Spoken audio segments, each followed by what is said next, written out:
नमस्कार, आप देख रहे हैं दूरदर्शन हिमाचल और मैं हूं आपके साथ प्रिया सिंह। कार्यक्रम नमस्ते हिमाचल में आप सभी का स्वागत है।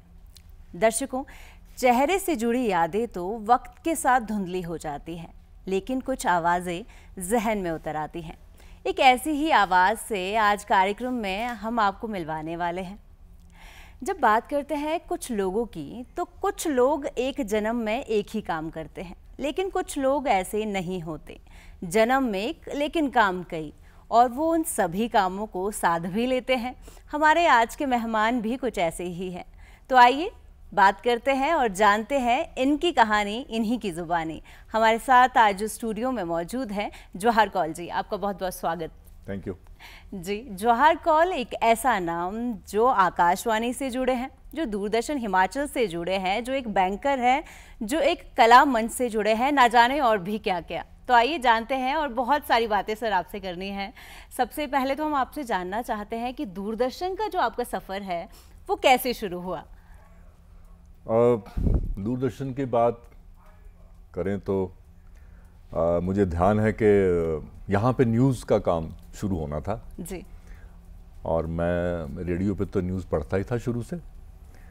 और मैं उससे पहले मैं किन्नौर में पोस्टेड था। किन्नौर से मैं वापस शिमला लौट के आया तो पठानिया साहब होते थे, जीसी पठानिया रेडियो पे, वो वहाँ पे एडिटर थे न्यूज़ के। उनको यहाँ का भी चार्ज दिया गया, दूरदर्शन का भी। अब वो लोग खोज रहे थे क्योंकि नया काम था, सबके लिए प्रेस्टिजियस था। तो रेडियो पे आवाज़ें तो थी, तो उन्होंने सबको फ़ोन किया कि अभी तुमने इस टेस्ट के लिए आना है यहाँ पे और ऑडिशन होना है जी। मैं नया नया आया था तो मुझे छुट्टी की बड़ी दिक्कत थी यहाँ पे, काफ़ी प्रेशर था बैंक का। तो मुझे भी फ़ोन किया। मैंने कहा सर मैं तो कल, जैसे आप कह रहे हैं कि सुबह 10 बजे आना है, तो मुझे लगता नहीं मैं आ पाऊँगा मुझे छुट्टी भी नहीं मिल रही और मैं फरलो कर नहीं सकता। खैर उन्होंने कहा भी तू मैनेज कर, तू जैसे ही आएगा, मान लो 10 बजे आएगा तो तुम 10 बजे तुम्हारा इंटरव्यू कर लेंगे और ऑडिशन कर लेंगे। मैं खैर रिक्वेस्ट की और मैं यहाँ पे सुबह पहुँच गया। और जैसे ही मैं आया मैंने उनको बोला जी मेरा करा दो जी। काफ़ी लोग थे यहाँ पे ऑडिशन के लिए आए हुए। उन्होंने बोल के मुझे बुला लिया अंदर और स्क्रिप्ट मुझे दे दिया गया था।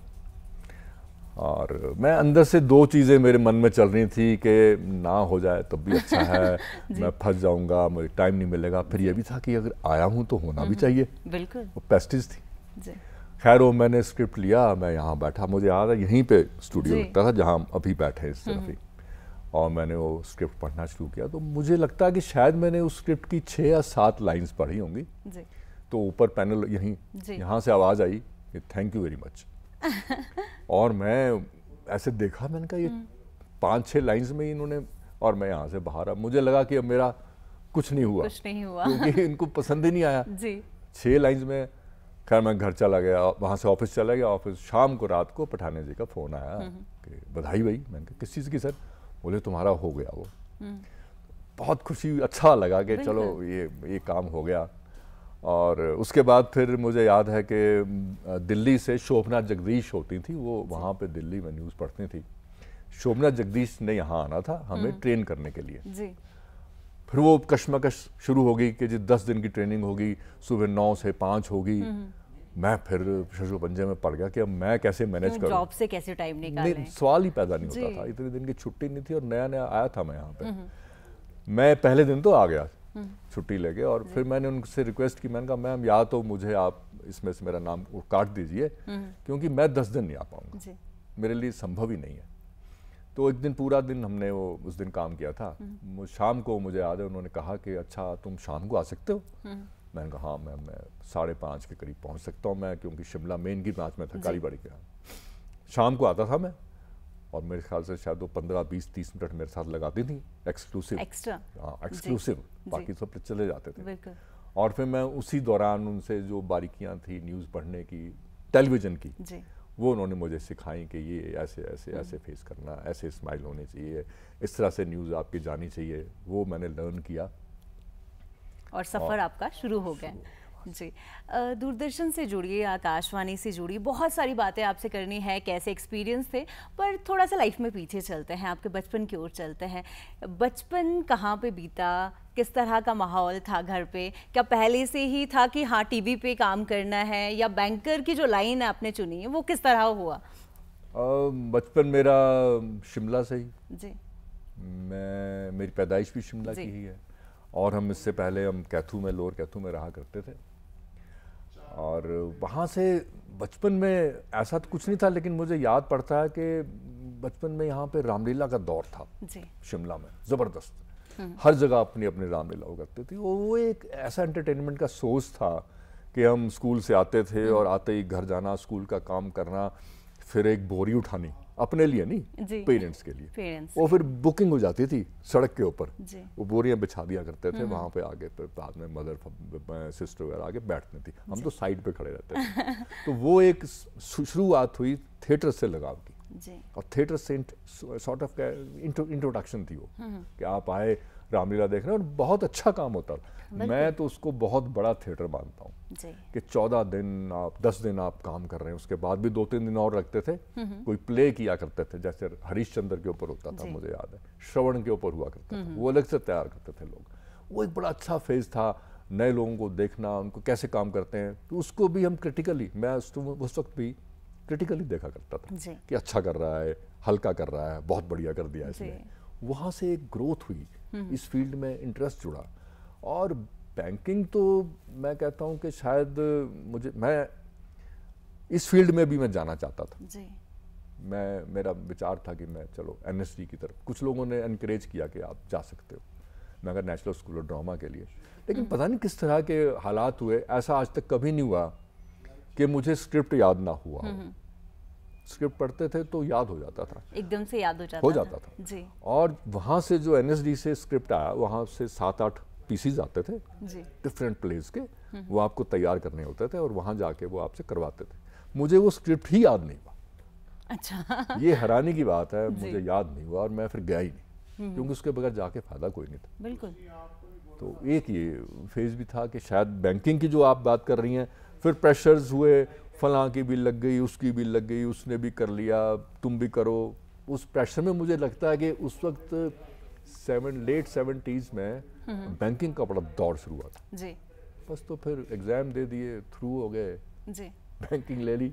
कुछ ज़्यादा पसंद की मेरी जॉब नहीं थी। मतलब कहीं ना कहीं आपके जो मन में था वो एक नाटक में जाना, कला मंच से आप जुड़े थे। तो जो आपकी आवाज़ है, जिसके सभी कायल हैं, आपकी आवाज़ बहुत ही मधुर कह सकते हैं, एक बार सुने तो सुनने का मन करता है। तो जब ये आप कला मंच में काम करते थे, थिएटर करते थे, तो कह सकते हैं कि वहाँ जो आपने काम किया उससे भी आवाज़ पे बहुत प्रभाव पड़ा, क्योंकि अकेले थिएटर में ज़ोर से बोलना, उस टाइम माइक वगैरह आई डोंट थिंक कि इतना होता होगा जी। माइक्रोफोन्स तो जैसे हम यहाँ पे गेटी में काम करते हैं जी, तो गेटी ऐसा थिएटर है जहाँ पे आप अगर स्टेज से विस्पर भी करें तो आपका विस्पर लास्ट गैलरी में जाएगा जी, जो आखिरी आदमी बैठा हुआ है। तो गेटी तो हम यहाँ पे माइक्स तो यूज़ करते नहीं है। माइक्स अब यूज़ होने शुरू हैं जब बड़ा थिएटर है, या जैसे लेपल लगा हुआ है, इस तरह के माइक्स अब ये चल पड़ा ट्रेंड थिएटर में भी, कि आप लगा के, बट आपको उसमें हर एक्टर के पास होना चाहिए जी। अगर एक एक्टर के पास नहीं है तो अगर आपके पास आ जाएगा वो, तो हमिंग हो जाएगी शुरू में। वो एक नया चीज़ हुई कि हम तो उसके बिना ही काम करते थे, और थिएटर में आपको पता थोड़ा सा बढ़ा के भी करना पड़ता है। टेलीविजन पे या फिल्म में आप एक्सप्रेशन बहुत हल्का सा देंगे, कैमरा पकड़ लेगा, वहाँ पे थोड़ा सा बढ़ाना पड़ता है आपको, एग्जरेट करके करने का। आवाज़ तो आपको चाहिए, क्योंकि अगर मेरा एक्सपीरियंस ये रहा है कि अगर ऑडियंस में अगर थोड़ी सी खलबली है, कुछ शोर पढ़ रहा है, हल्का सा की बात कर रहे हैं, तो दो ही कारण है, या तो आप परफॉर्म बहुत गंदा कर रहे हैं जी, या फिर आपकी आवाज़ नहीं जा रही जी। तो पहली उसकी ये है कि आप आवाज़ बढ़ा दो अपनी, अगर वो चुप हो गए तो आप, अदरवाइज फिर आप काम गंदा कर रहे हैं, उसका कोई इलाज नहीं जी। तो हम ये कह सकते हैं दर्शकों की, वैसे तो जिंदगी भी एक रंगमंच है और हम सभी उस रंगमंच के किरदार, और यदि हम अपना अपना किरदार अच्छे से निभाएंगे तभी संघर्ष की कहानी सफलता में बदलेगी। तो जो आपकी संघर्ष की कहानी है, जो सफलता में बदली है, तो अगर आपके नाटक पे बात की जाए, कौन कौन से नाटक आपने किए हैं? क्या स्क्रिप्ट भी खुद ही लिखा करते थे? नहीं, स्क्रिप्टिंग मैंने कुछ साल पहले शुरू की, लेकिन अपना लिखना शुरू नहीं किया, क्योंकि मैं शुरुआत कर रहा था जी। तो मुझे मुंशी प्रेमचंद बहुत अच्छे लगते हैं जी। और उनकी 400-500 कहानियाँ उन्होंने लिखी हैं जो छपी हुई हैं जी। मैंने उनको करना शुरू किया फिर। और स्पेशली उसमें मैं 2 एस्पेक्ट्स मेरे रहते थे। एक तो मैं रेडियो के लिए जी। और उसमें थोड़ा सा पुट रखता था कि कल को कोई स्टेज पे भी करना चाहे तो दोनों चीज़ें, क्योंकि रेडियो पे आप कहीं भी चले जाओ, अभी आप पाताल में, अभी आकाश में चले जाओ, अभी समुद्र में चले जाओ, रेडियो तो ऐसी विधा है। जी। आपने सिर्फ आवाज़ से और म्यूज़िक से उससे दिखाना है जी। तो मैंने कुछ कहानियाँ उनके अडैप्ट की और उनको मैंने रेडियो पे दिया, रेडियो पे वो बजी भी। तो लिखने का तो मेरा ये है। बाकी स्क्रिप्टिंग वगैरह का मुझे कई बार अगर प्रेशराइज हो जाता था, जैसे आपका दूरदर्शन ही कहता था अब आप ये इस प्रोग्राम की स्क्रिप्टिंग भी कर दो, तो मैं वो भी कर देता था। जी। मुझे टाइम लगता था क्योंकि मेरा पैशन नहीं है, लिखना मेरा पैशन नहीं था। बट जब फिर काम करना है तो फिर वो ठीक से करना पड़ता है, तो मेहनत से हो जाए तो स्क्रिप्ट आपका स्क्रिप्टिंग भी हो जाती है आपकी। जी। कोई ऐसा नाटक जो आपने किया हो और आपको अभी तक याद है उसके एक्सपीरियंसेस या वो एक पल कि कितना अच्छा वो हुआ था, क्या वक्त था और हमने कितने अच्छे से वो फिल्माया था, कितने अच्छे से वो किया था? नाटक तो देखिए जो भी आप करेंगे उसकी आपकी अलग अलग मेमोरीज हैं, उसमें ऐसा नहीं होता कि कोई अच्छा बुरा, वो परफॉर्मेंस कभी निकल जाती है। मैं आपको ये भी बताऊं कि जैसे हम मान लीजिए 4 शोज करते हैं एक प्ले के, आजकल जैसे हम गेटी में कर रहे हैं, चारों शोज डिफरेंट होंगे जी। कभी हल्का हो सकता है, नेक्स्ट डे अच्छा हो सकता है, कभी ऑडियंस का रिस्पांस आपको लगेगा कि आज तो कमाल हो गया वो ऑडियंस पे डिपेंड करता है, ऑडियंस कैसी है आपकी बैठी। किसी दिन ऐसा होगा कि ऑडियंस कुछ भी नहीं रिस्पॉन्ड कर रही, बट वो मुझे कई बार लगता है कि वो बहुत ही प्रबुद्ध दर्शक है, हर चीज पे आपके हंस देना, हर चीज पे रिस्पॉन्ड करना, वो भी कोई बात नहीं बनती। हाँ, कई बार ऐसा होता है कि आप एक्सपेक्ट नहीं कर रहे होते कि इस चीज के ऊपर आपको रिस्पॉन्ड आएगा, लेकिन आ जाता है, वो एक नई चीज होती है। अच्छा, ये इस पे भी लोग हंस सकते हैं या रिएक्ट करेंगे, कई बार आपकी अच्छी चीज पे रिएक्ट नहीं कर पाते, तो ऑडियंस पे भी डिपेंड करता है। और नाटक के स्टेज की बात करूँ तो पहली बार मुझे याद है कि हमारे एक डायरेक्टर थे, वो पटियाला से पढ़ के आए थे, पंजाब यूनिवर्सिटी से।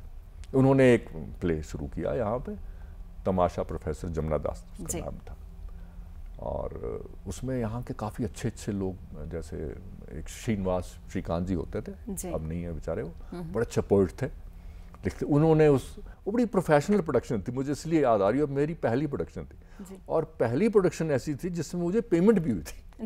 अदरवाइज यहाँ पे हमने जितना थिएटर किया है आज तक, वो जेब से पैसे लगा के किया, तो उसमें मुझे शायद 175 रुपए भी मिले थे शो के बाद, 76-77 की बात है। तो उस प्रोडक्शन में म्यूजिक भी था, जैसे उन्होंने गीत लिखे थे, तो वो गीत भी हमने गाए उस प्ले के, हमने सबने रिकॉर्डिंग भी। एक प्रोफेशनल म्यूजिशियन भी उसमें जुड़ा हुआ था, जो पूरा ड्रम सेट ये वो, और उसके साथ उन्होंने उसको रिकॉर्ड किया। फिर वो तो प्रोफेशनल थे ही, लेकिन मेरा रोल उसमें इतना ही था कि शायद विक्षिप्त सा कैरेक्टर था मैं जी। और वो अशोक भाई की ये खासियत थी, वो आपको कदम बता देते थे कि 6 कदम है आपका, और यहाँ पे 1 फीट का एरिया है, उसी में घूमता था मैं बस जी। इतना उस किरदार यही था कि पागल की तरह उतने एरिया में ही मूव कर रहे हैं जी। और वो हमने कालीबाड़ी में किया था, 2-3 महीने लगे थे उसमें, लेकिन उसकी मेमोरीज अलग ही हैं जी। ये हम ज़रूर जानना चाहेंगे कि आप कितना सारा काम करते थे, बैंकर आप थे, दूरदर्शन आप आते थे, आकाशवाणी से जुड़े थे, बहुत सारी चीज़ें आपने इकट्ठे एक समय में की, तो मैनेज कैसे होता था टाइम की, उधर भी जाना इधर भी जाना, क्योंकि मेंटली तो हमारे पे बहुत ज़्यादा प्रेशर रहता है, तो कैसे मैनेज करते थे आप सारा समय? मुझे लगता है कि वो जो जॉब की बोरियत थी जी, उससे निजात पाने के लिए इन फील्ड्स की तरफ गया जी। थिएटर जब तक समय मिला, उन दिनों रिहर्सल होती थी दिन में जी, आज शाम दिन में नहीं जी, 5 बजे के बाद, क्योंकि लोग ऐसे इन्वॉल्व होते थे, कोई नौकरी कर रहा है, कोई कुछ कर रहा है, स्टूडेंट्स हैं वो भी फ्री होके। आजकल उल्टा हो गया, आजकल जो हम काम कर रहे हैं यहाँ पे गेटी में या शिमला में, वो अब रिहर्सल सुबह होती हैं। अच्छा। तो नौकरी वाले का कोई काम नहीं उसमें, क्योंकि शाम तक नहीं ठहरते हैं, सुबह आ गए तो 3-4 बजे ऑफ कर देते हैं, पूरा समय देना होगा आजकल ये। उस वक्त था शाम को, तो हम जॉब से फ्री होकर फटाफट दौड़ते थे, और उन दिनों आप मानेंगे कि रिहर्सल की जगह नहीं होती थी जी। तो स्कूल के प्रिंसिपल्स के हाथ जोड़ने, कमरा दे दो, वहाँ पे रिहर्सल होती थी। दूसरा, लड़कियां नहीं मिलती थी, इतना ऑर्थोडॉक्स थे फैमिलीज के पेरेंट्स वगैरह। वो हमारे एक यहाँ पे थे, हम उनके वो प्रेस चलती थी उनकी 2 बेटियां थी, वो भी इंटरेस्टेड होते थे थिएटर में। तो वहाँ जाके पहले तो हमारा इंटरव्यू होता था जी। वो देखते थे कि ठीक है लड़के के नहीं है जी। तो हमारे एक फ्रेंड है, मुझे याद है, वो बीच में वो उनका अलग ही एक रुतबा था, हमारी एज के, लेकिन उनका लोग पेरेंट्स के अंदर ना उनका एक था कि आदमी ठीक है जी। तो उस वक्त जब औरों के पास एक भी लड़की नहीं होती थी तो नरेंद्र चौहान है उनका नाम, उनके पास कम से कम 15-20 लड़कियां होती थी जी। और हम प्रोडक्शन भी ऐसे करते थे कि जिसमें 30-40 लोग, और इस तरह का वो दौर भी था। वो अपने आप ही लिखते थे, खुद ही वो प्रोड्यूस करते थे और स्टेज पे भी उन्होंने करना। जी। आज भी आप थिएटर से जुड़े हैं, तो पहले के समय और आज के समय में कितना डिफरेंस आप पाते हैं, कितना चेंज आया है?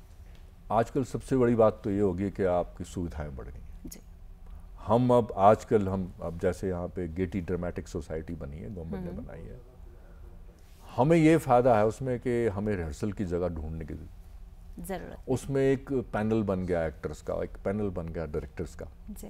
तो डायरेक्टर अगर जिसने भी करना है इसका भी नंबर लगता है, वो मैसेज डाल देता है, उसके बाद एक्टर्स आते हैं। एक्टर्स ढूंढने नहीं पड़ रहे अब, बिल्कुल। अब आपके पास चॉइस है कि ये नहीं तो ये नहीं तो ये, लड़कियों में भी आपके पास चॉइस है। लोग काम दूसरा पेमेंट हो रही है जी, चाहे थोड़ी बहुत भी हो, कम से कम मान लीजिए आपका दिन का कुछ खर्चा वही निकल रहा है एक्टर्स का, अच्छी बात है जी, बिल्कुल अच्छी बात है। अगर दूरदर्शन की बात करें तो जब आपने फर्स्ट टाइम न्यूज़ रीड की थी तो क्या एक्सपीरियंस था, क्या डर था मन में कि क्या होगा और कैसे शुरुआत हुई? देखो मैं दूरदर्शन पे बैठा हूँ, लेकिन मैं ये ज़रूर कहूँगा कि रेडियो का एक्सपीरियंस जो है ना वो बहुत काउंट करता है जी, स्पेशली जैसे न्यूज़ रीडर के लिए जी। क्योंकि मैं वहाँ पे लगातार पढ़ता था तो मुझे पढ़ने की दिक्कत नहीं थी। मैं स्क्रिप्ट है तो मुझे पता है, मैं स्क्रिप्ट को कोशिश करता था। जी, मतलब पहले आपने आकाशवाणी में काम किया, हाँ, उसके बाद आप दूरदर्शन में? आकाशवाणी में ही शुरू किया था। आकाशवाणी में थोड़ा सा पीछे जाएंगे तो मैं जब कॉलेज गया तो कॉलेज से फिर शौक तो था जी, और वहाँ पे कोई ये नहीं समझ आ रहा था कि मैं करूँगा क्या। मुझे थिएटर का नहीं था कि मैं थिएटर भी कर सकता हूँ, थी रुझान था।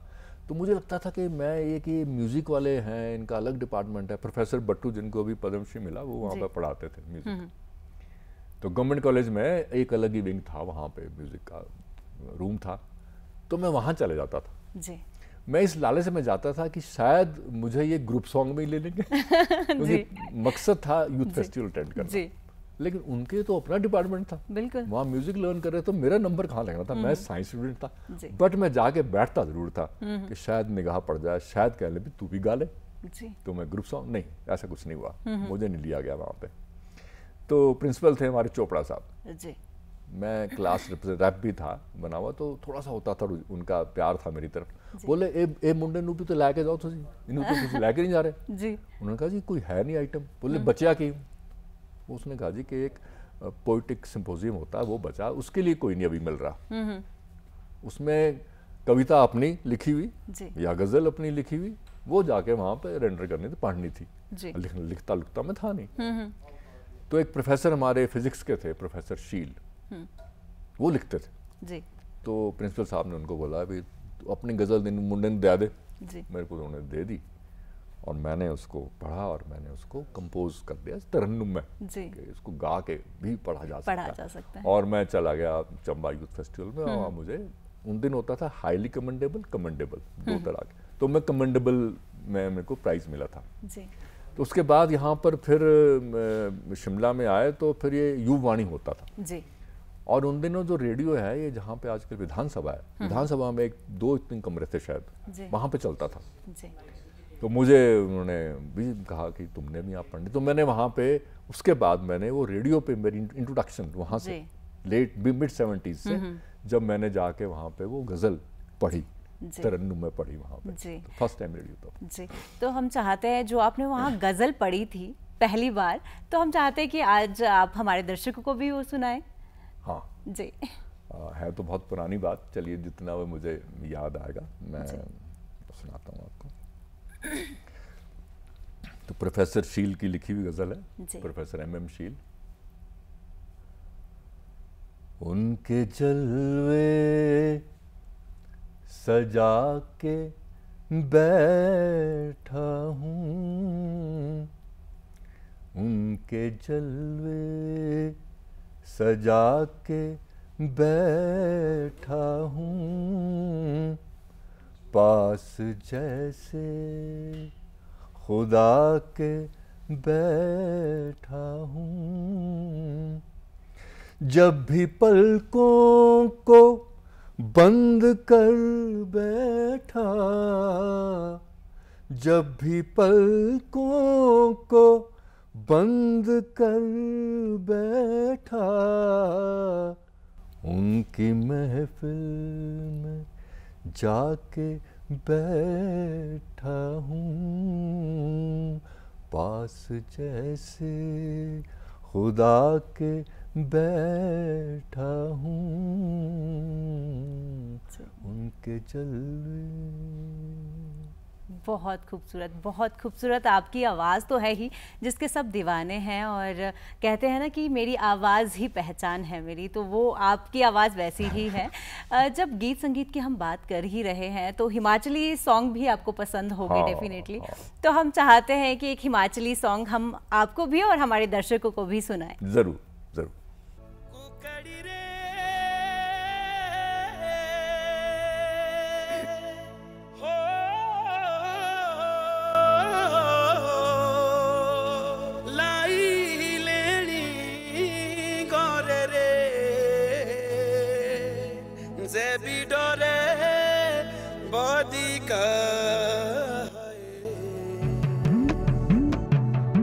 रोए करे झूरिए अपने घरे, रोए करे झूरिए लो, रोए करे झूरिए अपने घरे, रोए करे झूरिए लो, रोए करे झूरिए अपने घरे, रोए करे झूरिए लो, रोए करे झूरिए अपने घरे, रोए करे झूरिए लो, रोए करे झूरिए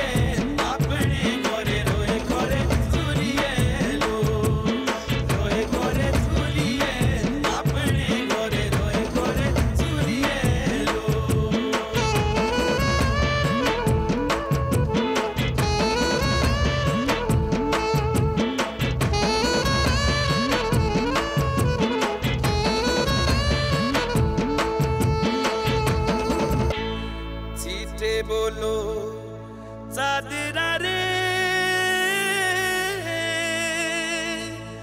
हो,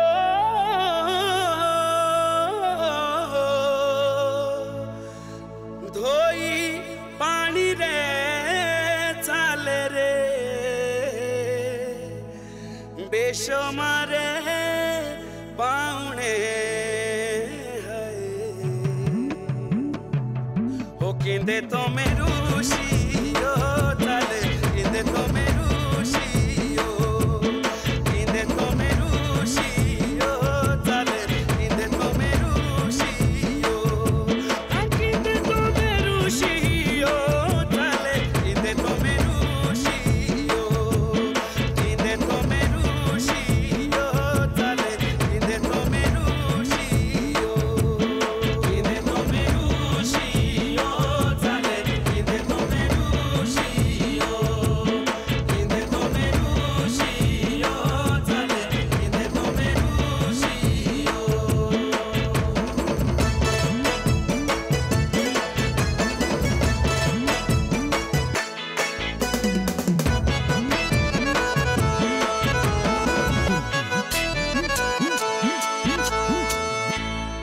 फूली करा फूलणु रे हो,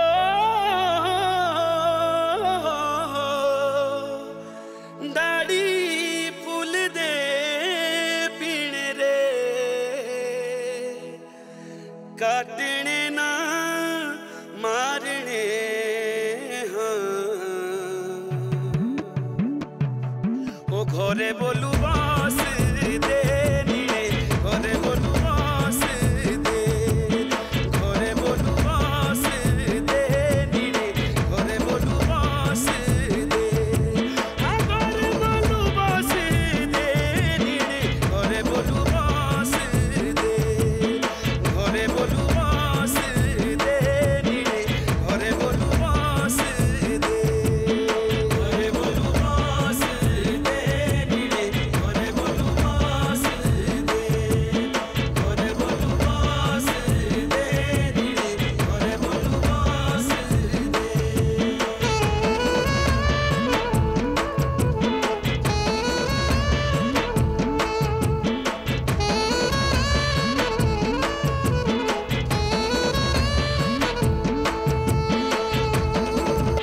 दर्शकों, आप देख रहे हैं नमस्ते हिमाचल और कार्यक्रम में हमारे साथ है जौहर कौल जी।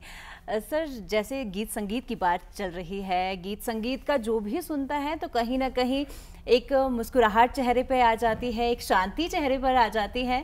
जब आपने जो कहा कि गज़ल आपने गाई थी पहली बार, तो आपको लगा कभी कि गीत संगीत को भी मुझे सीखना चाहिए और गीत संगीत में भी कभी आपका इंटरेस्ट रहा हो? इंटरेस्ट तो ऐसे रहा कि मैं समझता हूँ कि थिएटर में आपको ये चीज़ आनी चाहिए। म्यूज़िक कई बार आपका ऐसा कोई साथ में गाने का इशू हो जाता है, आपने कोई म्यूज़िक का पीस लगाना हो, कोई गायकी होती है उसके अंदर, तो म्यूज़िक आना ही चाहिए, टूटा फूटा जितना भी है। तो उतना एक मुझे भी रुझान था और उतना एक मैं भी यूज़ करता था, गा लिया करता था। यार दोस्तों के बीच बैठ के कई बार वो गा लेते थे, हम भी गा लेते थे, थोड़ा बहुत शौक रखते थे आप भी। हाँ। तो अगर फैमिली की बात करें तो इतना सारा काम एक साथ करना, तो कहीं ना कहीं फैमिली का सपोर्ट होना हम सभी के लिए बहुत ज़्यादा ज़रूरी होता है। हम कोई भी काम कर रहे हैं, हमारे माता पिता, हमारे घर वाले, जो भी हमारे फ्रेंड्स, हमारे साथ रहने वाले लोग, अगर वो हमें मोटिवेट करते हैं, कहीं ना कहीं हमारा उत्साह और ज़्यादा बढ़ जाता है। तो आपके साथ क्या रहा आपकी ज़िंदगी में? पेरेंट्स का तो बहुत ज़्यादा सपोर्ट रही, मदर की, फादर की और वाइफ की, क्योंकि उसके बिना तो आप काम कर नहीं सकते ना। आप वहाँ से छूट रहे हैं, उसके बाद आप रिहर्सल में जा रहे हैं, 9 बजे आ रहे हैं घर में, फिर उसके बाद घर आके भी आपको स्क्रिप्ट काम घर पे ही करना पड़ता है। मैं तो समझता हूँ कि आप घर में जो करते हैं वो अगले दिन आपने दिखाना डायरेक्टर को कि मैं ये करके आया हूँ मैं, तो घर पे आपको और काम करना पड़ता है। शायद 24 घंटे आप फिर वही सोचते हैं। तो कभी शिकायत नहीं रही कि फैमिली के लिए टाइम देना ज़रूरी है? अब बीवी है तो शिकायत तो करेगी कभी ना कभी तो करेगी, बट अंदर ही अंदर उसको भी लगता था कि नहीं, कुछ अलग है, ये कुछ अलग है, औरों से अलग है, तो एक बूस्ट मिलता था। फैमिली की बहुत सपोर्ट रही है, मदर की बहुत सपोर्ट रही है। मुझे याद है कि जब मैं ये रेडियो की न्यूज़ की थी शुरू, तो रोज़ मेरी वाइफ मेरी न्यूज़ को रिकॉर्ड करती थी जी। और मैं आके फिर सुनता था उसको, रोज़ सुनता था, क्योंकि उससे मुझे पता लगता था कि आज मैंने क्या ब्लंडर किया, ये कैसे मुझे ठीक करना है। अदरवाइज तो कौन, ये एक आपके जो फ्रेंड सर्कल है वो भी सुनते थे, वो भी अगले दिन बताते थे कल ये कर दिया, कल देखो न्यूज़ ऐसी चीज़ है, रोज नई परफॉर्मेंस है। बिल्कुल। ऐसा नहीं है कि आज आप कर दिए कल तक आपकी ग्लोरी पे आप नहीं, ग्लोरी कहीं नहीं है। रोज नया काम है, रोज नया चैलेंज, रोज नया स्क्रिप्ट है, रोज कोई नया एडिटर है, उसका लिखना कुछ अलग है, हर चीज़ बड़ी फर्क है। जैसे थिएटर में भी अलग अलग राइटर्स के आप स्क्रिप्ट करते हैं, तो पहले 15 दिन 10 दिन आपको उस लेखक की लेखनी को समझने में लगते हैं, फिर आप आत्मसात करेंगे उसकी भाषा को, फिर आप कहीं जाके उसको एक्ट कर सकते हैं। वही स्क्रिप्ट में, रेडियो की स्क्रिप्ट में, तो वो मैं वहाँ से लर्न करता था, रोज़ समझ के सुन के फिर मैं उसको इम्प्रूव करता था। तो ये मेरा ये भी मैसेज है आज के लोगों के लिए भी कि वो अपनी चीज़ को सुने और इवेल्युएट करें, ओवर नहीं, अंडर भी नहीं, बिल्कुल जायज़ इवेल्युएट करें कि कहाँ खड़े हैं वो, तभी इम्प्रूवमेंट आएगी। तो ये कह सकते हैं कि आपकी जो फैमिली है वो आपका साथ ही दे रही थी आपके सारे कामों को लेकर। अगर आपके माता पिता की बात की जाए तो उनका कितना सानिध्य था? कभी वो शिकायत करते थे कि नहीं तुम हमें टाइम नहीं दे रहे, या एक ही काम पे फोकस रखो, ऐसा कुछ रहता था?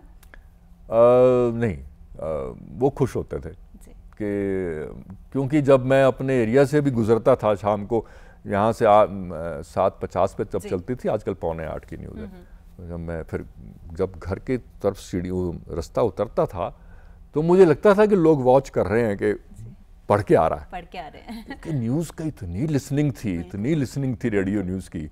एक वही ऑथेंटिक मीडियम माना जाता था। अखबार तो अगले दिन आता था और पहाड़ में तो पता नहीं कब पहुंचता था। तो वो एक ग्लोरी थी वो भी कि आप आ रहे हैं, आप भी थोड़ा एलिवेटेड फील करते थे कि आप क्रॉस कर रहे हैं और लोगों की निगाहें आपको देख रही है। जी, दैट वाज गुड फीलिंग। बिल्कुल, और वो कहीं ना कहीं और ज़्यादा उत्साह हमें मोटिवेट और ज़्यादा कर लेता है। मैं मदर की बात बताऊं आपको कि ऐसा कभी नहीं हुआ कि मेरी उन्होंने न्यूज़ मिस की हो। जी, रोज़ सुनती थी और क्रिटिकली सुनती थी ऐसा भी नहीं लगा, मजाक में बोल देते थे आज ऐसा हो गया था थोड़ा सा कि हाँ तो जी। हम कहते हैं ना कि हमारी मदर जो है वो हमारी पहली गुरु रहती है, तो कहीं ना कहीं वो आपको सिखाती ही थी कि आज ये गलती है, कल ये गलती है। हाँ, और थिएटर की भी बात करूँ तो वो भी आसपास के मोहल्ले की लेडीज़ की, आदमियों की, वो कई बार ना मिमिक भी करते थे उनको, तो वो भी एक मुझे लगता है कि एक ग्रोथ का एक माध्यम था। वो बताती थी ऐसा बोला उसने, उसकी तरह बोल के दिखाती थी। जी। अगर आपके बैंक की जॉब की बात की जाए तो बैंक के लिए आपने एक लंबा समय उस जॉब में दिया है, आप बैंकर रहे हैं, तो कैसा समय वो था और कैसे शुरुआत हुई बैंक की, और एकदम मतलब सीट पे बैठे रहना और पूरा पूरा दिन काम करना, कैसे कैसे पूरा समय जाता था? शुरू में तो ऐसा होता है कि हर चीज़ बहुत, क्योंकि लर्निंग स्टेज होती है तो आप पूरा जी जान से लर्न करते हैं जी। फिर आपको लगता है मोनोटोनस है, प्रेशर बहुत है, लेकिन रोजी रोटी तो वही है ना, आपको वो भी सिंसियरली करना, क्योंकि आप एक तरफ ऐसा नहीं हो सकता कि आप एक फील्ड में सिंसियर हैं और दूसरे में नहीं हैं। आप अगर हैं तो सब जगह हैं, तो वहाँ भी पूरी डेडिकेटेड होके काम किया, जितना भी टाइम दिया, ऐसा नहीं किया कि उसको इग्नोर किया। बट मैं 5 बजे के बाद उसको मैं फेंक के आता था जी। मैं साथ नहीं लेके आता था कुछ भी जी। क्योंकि मुझे और काम भी करने होते थे। और मेरा फ्रेंड सर्कल भी बैंक में बहुत कम है जी। क्योंकि मैंने महसूस किया कि अगर मैं उनके साथ चलता था जी। तो वो बैंक के अलावा कोई बात नहीं करते थे। जी। तो मैं उनसे रिक्वेस्ट करता था, यार जब बैंक से बाहर आ गए हो उसको भूल जाओ, इसको जी। कुछ और करो, नहीं तो ग्रो क्या करोगे? अब वही चीज़ वही बातें याद कर रहे हो, वही बातें कर रहे हो। वो मेरा सर्कल वहाँ से ख़त्म, बैंक की जॉब वहीं पर छोड़ के फिर इन कामों के ऊपर मुझे बड़ा अच्छा लगता था। जी। कभी ऐसा समय हुआ कि जब आप अपनी जो जॉब कर रहे हैं, सेवाएं दे रहे हैं, तो उसके लिए कभी बाहर गए हो और अकेले आपको रहना पड़ा हो? हाँ जी। ये 94 की बात है कि मुझे मेरी पोस्टिंग हुई किन्नौर, जी। और ऐसी जगह थी वो चारों तरफ पहाड़ ही पहाड़, बैरन पहाड़, कोई पेड़ नहीं कुछ नहीं, नीचे सतलुज, मैं भावनगर पोस्टेड था, सतलुज नीचे बहती थी और हमारी कॉलोनी मैं जहाँ रहता था वो वहीं थी साथ ही। तो मैं जब सुबह उठता था तो मुझे सामने एक ब्राउन सा बैरन पहाड़ दिखता था और मैं सिक हो जाता था उसको देख के। पर कहते हैं कि अकेला जो पन होता है वो हमें बहुत कुछ सिखा जाता है। हाँ जी। सिखाया उसने। फर्स्ट ईयर में ऐसा रहा पागलों की तरह कोशिश करने के, कोई मौका मिले तो मैं शिमला आ जाऊं, चाहे ओवरनाइट आता था और अगले दिन मैंने दिन में कुछ काम करके अपना ऑफिशियल काम बना के वापस चले जाता था। फिर एक मेरा फ्रेंड थे, वो नेशनल स्कूल ऑफ ड्रामा से थे, उनके साथ मैं किन्नौर जाने से पहले एक प्रोडक्शन की थी यहाँ पे जी। उन्होंने सारे जितने भी राइटर्स हैं यहाँ पे उनकी कविताएं इकट्ठी की। वो एक नया एक्सपेरिमेंट था, वो कविताओं पे बेस्ड उन्होंने एक प्ले किया जी। तो मैंने उसमें काम किया था। उनका मुझे एक दिन फ़ोन आ गया भावनगर में कि मैंने और कहानियों के ऊपर काम किया है और मैं चाह रहा हूँ उसके शोज़ यहाँ तो कर लिए हैं, तो क्या तुम वहाँ भावनगर में करा सकते हो? अच्छा। तो मैंने कहा मैं कोशिश करता हूँ, मुझे पता नहीं है, यहाँ तो सेटअप ऐसा कुछ है नहीं।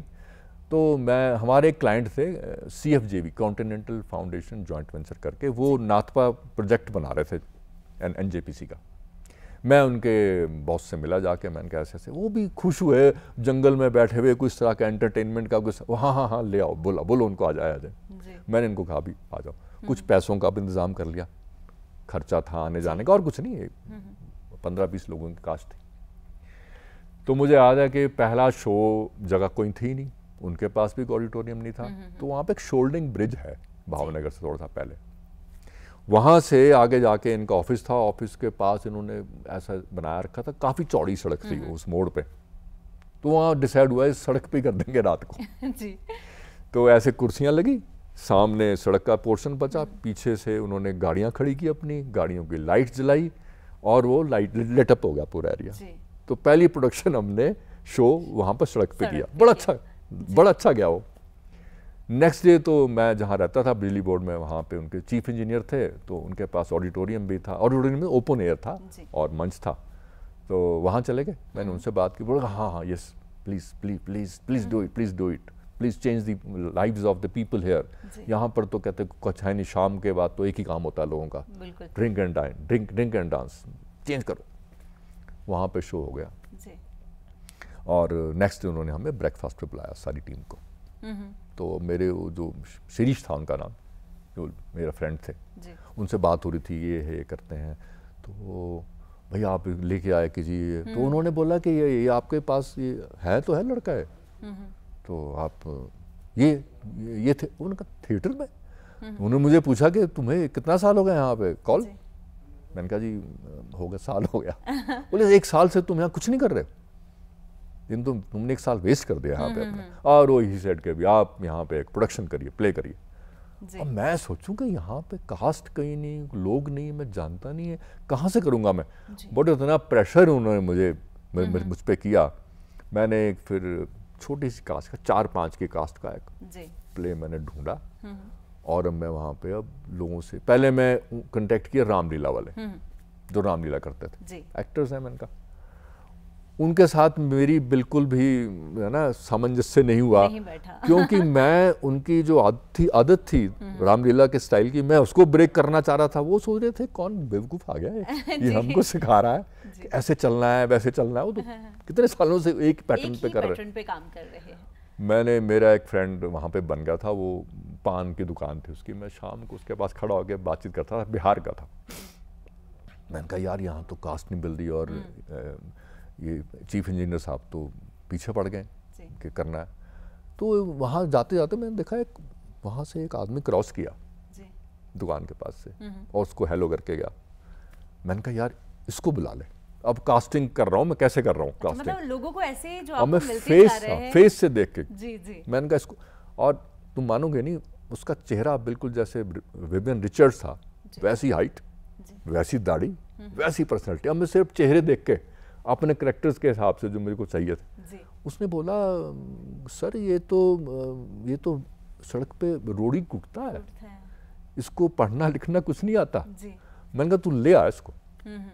मतलब माइंड में आपने पिक्चर तैयार कर ली हाँ, थी आपको क्या कैसे क्या लोग चाहिए। और यू वोंट बिलीव उस आदमी को मैंने बोल बोल के स्क्रिप्ट याद करवाया, और सबसे अच्छा एक्टर उसने निकला वो, सिर्फ चेहरे देख के ऑब्जर्वेशन से। इसी तरह से वो टोटल एक्चुअली अल्टीमेटली कास्ट वो 4-5 3 एक बिहारी लड़के मिल गए, एक वहाँ पे लोकल था। और वो प्ले जब किया मैंने, तो मैं वहाँ पे जब मैंने शो करने की सोची तो मैंने ऑब्जर्व किया यहाँ पे लोग दूर बैठते हैं। उनको आदत थी 15 अगस्त 26 जनवरी तो कोई पेड़ पे चढ़ के बैठता था, कोई दूर वहाँ पे सीढ़ियाँ जैसी बनी ऑडिटोरियम था, वहाँ बैठते थे, मंच के पास नहीं बैठते थे। मैंने कहा मैं मंच के पास, इनको बोले यहाँ तो दूर ही बैठते हैं जी। मैं स्टेज छोड़ दिया और मैं फर्श पे आ गया।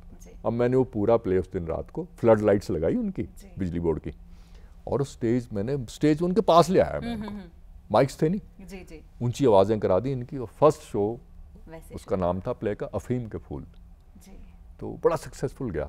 उसके बाद मैंने वहीं पे 4 प्रोडक्शंस की, और एक प्रोडक्शन जो थी वो दैट वाज अंधेर नगरी, बड़ा फेमस प्ले है। उसमें जहाँ पहले शो में मेरे को 4 नहीं मिल रहे थे, उस शो में मेरे पास 100 से ऊपर कैरेक्टर थे। मतलब लोगों ने इंटरेस्ट दिखाया क्योंकि इतना अच्छा वो आपका जो पहला शो और रहा। ओपन मेरे पास अरेना इतना बड़ा था, ओपन में कर रहा हूँ, कहीं घरों के वहाँ से गलियों से निकाल रहा हूँ एक्टर्स को, कहीं यहाँ से निकाल रहा हूँ, और बच्चे बूढ़े, मैं शाम को रिफ्रेशमेंट भी देता था बच्चों को ना तो आज 10 बच्चे आ रहे हैं, कल को 5 आ रहे हैं, कल को वो नहीं आ रहे, लास्ट डे में सारे आ गए, होते होते मेरे पास 100 से ऊपर की कास्ट का प्ले गया हो। मतलब कलाकार जो होता है वो कहीं पे भी अपना जादू बिखेर सकता है। और मैं देखो, मैं जो वो परेशानी थी, डिप्रेशन में जा रहा था, वो सब दूर हो गया, और मैं वहाँ पे इतना अच्छा टाइम मेरा बाकी के 3 साल बीते मैं बता नहीं सकता। कौल साहब, ऐसे ही बहुत सारी बातें और भी चलती रहेगी, बातों का सिलसिला यूं ही चलता रहेगा, पर हम एक दर्शकों को एक खूबसूरत पहाड़ी गाना भी दिखाते हैं। जरूर।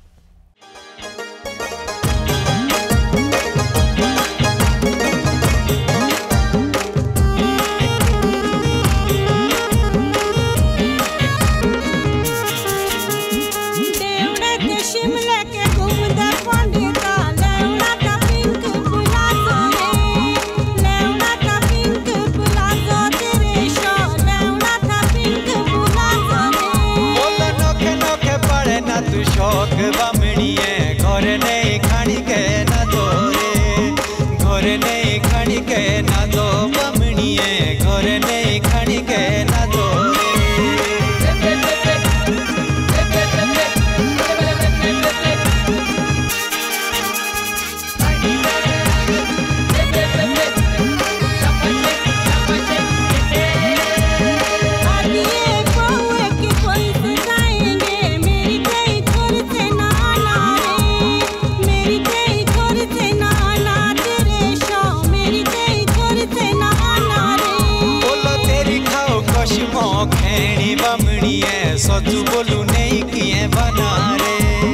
सचु बोलू नहीं किए भाना बामणिए सचु बोलू नहीं किए भाना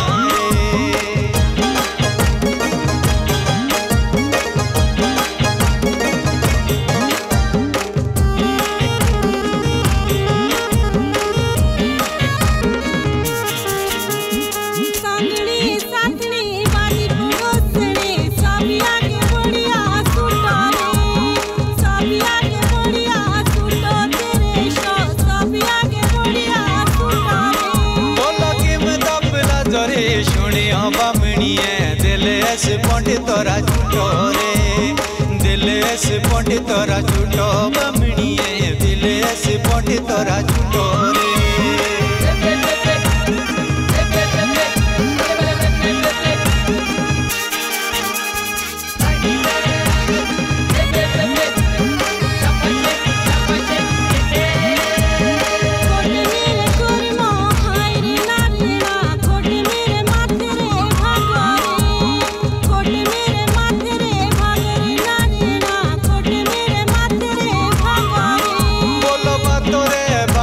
चलाओ ना बामणिए चीरा मेरे काले दूधा लागो रे चीरा मेरे काले दूधा लागो बामणिए चीरा मेरे काले दूधा लागो रे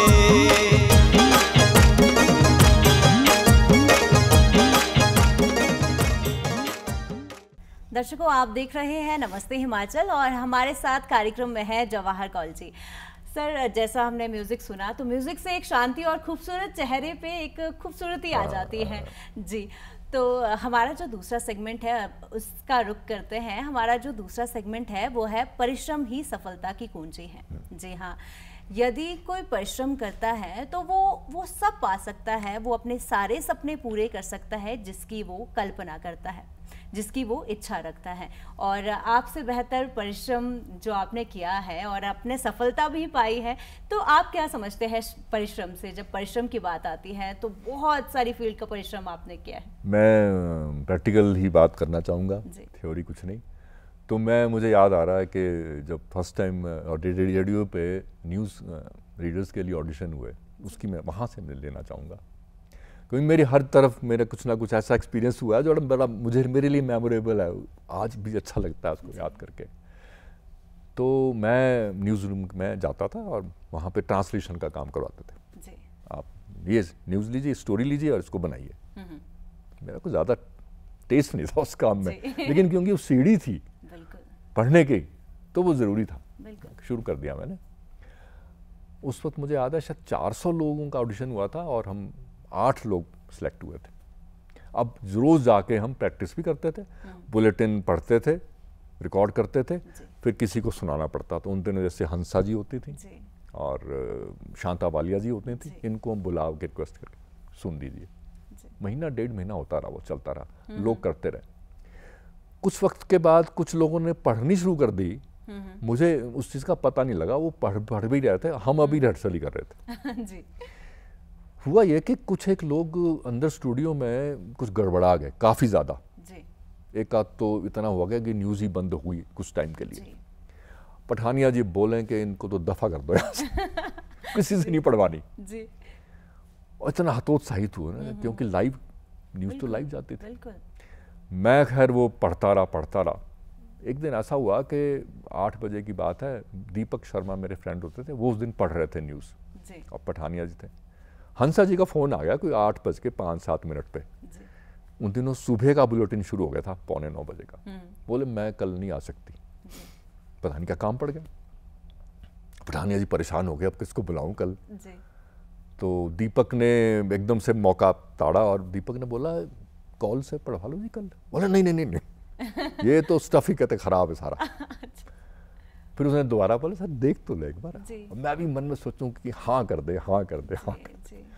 पठाना जी ने बड़ा ना मुझे इंस्ट्रक्ट करते हुए देखना कल ये वैसा, कल ठीक है। और मैं खुश हो गया, घर में बड़ा खुश हुआ। कल सवेरे सुबह में आया और मैंने वो पहला बुलेटिन पढ़ा। और मैं तुम्हें बताऊं कि प्रिया वो 8:45 बजे का बुलेटिन सबसे मुश्किल बुलेटिन था।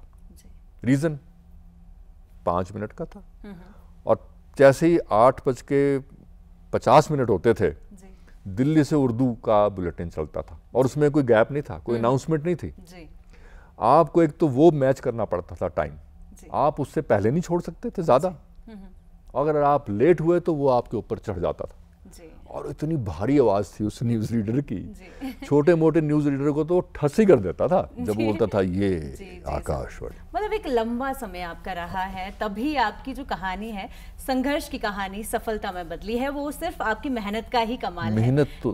मेहनत तो देखो उसके बगैर तो कुछ नहीं है। अब हम थिएटर में जाते हैं तो इतनी मेहनत करनी पड़ती है, इतनी मेहनत करनी पड़ती है, मेहनत हर जगह लगती है सर जी। हाँ, उसके बगैर जी। आज आप कार्यक्रम में आए, ढेर सारी बातें हमने आपसे की, बहुत अच्छा आपसे बात करके लगा और हम उम्मीद करते हैं हमारे कार्यक्रम में आज हमारे जो दर्शक देख रहे हैं उन्होंने भी बहुत एंजॉय किया होगा।